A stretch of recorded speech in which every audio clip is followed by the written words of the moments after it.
mul kujutluses on see, kuidas tuleb mingi onu suurte raudadega, kisub mu silmalaud lahti ja ma pean tükk aega teda seal ühte punkti vaatama ja siis ma näen, kuidas mingi täpikene ronib mulle keset silma ja see tundub nii jälk kuidagi selline, et seda ma natuke kardan. Kõige viimast korda on Janel oma prille vaja selleks, et Läti silmakliinik üles leida. No võt, nüüd ei näe.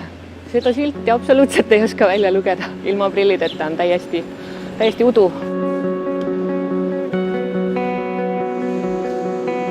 У пациентки есть близорукость, то есть она хорошо видит вблизи, но плохо видит вдаль.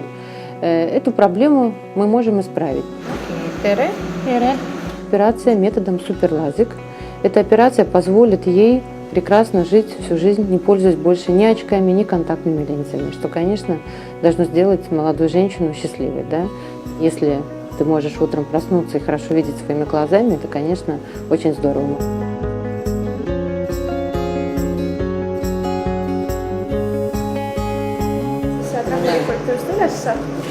Так, повернемся сюда.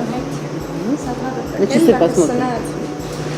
Ta on vist 5:20. Видит, уже может назвать время, уже все видно, правда? И с улыбкой встает. Отлично. Все отлично.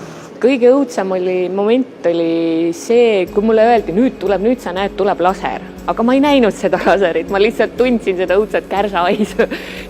Ja teine silm läks kohe tunduvalt kiiremini, sest esimese silmaga oli kõik need hirmud juba üle elatud ja teatud, et mitte midagi ei toimu, et ei ole nii hull.